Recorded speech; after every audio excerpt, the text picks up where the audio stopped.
Aujourd'hui, je vais te parler du prénom Sandra, de ce qu'il porte et de tout ce qu'il cache. Bien sûr, cela n'est que mon interprétation, de par mes connaissances et mes lectures. Et si cela ne te parle pas, aucun souci, ce sont juste des pistes de recherche et des questions à se poser. Nos prénoms portent un poids transgénérationnel inconscient.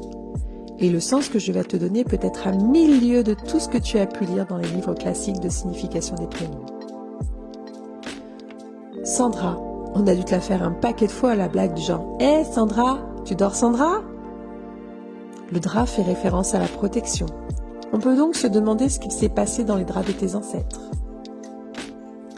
Sandra fait aussi référence à une mémoire de feu. Peut-être qu'un ancêtre a perdu ses biens ou la vie dans un incendie.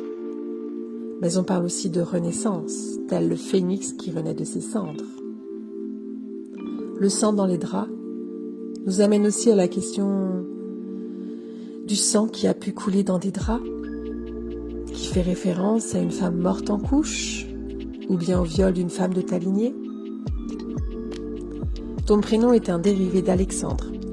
L'origine grecque, Alexandros, signifie « qui protège les hommes ». C'est comme si on te demandait inconsciemment de protéger les hommes de ta lignée.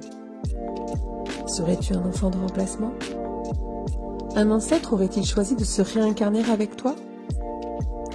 Cela peut te conférer une double identité, celle de cet aïeux qui vient finir sa vie dans tes mémoires cellulaires, et la tienne, te confrontant à vivre le masculin et le féminin.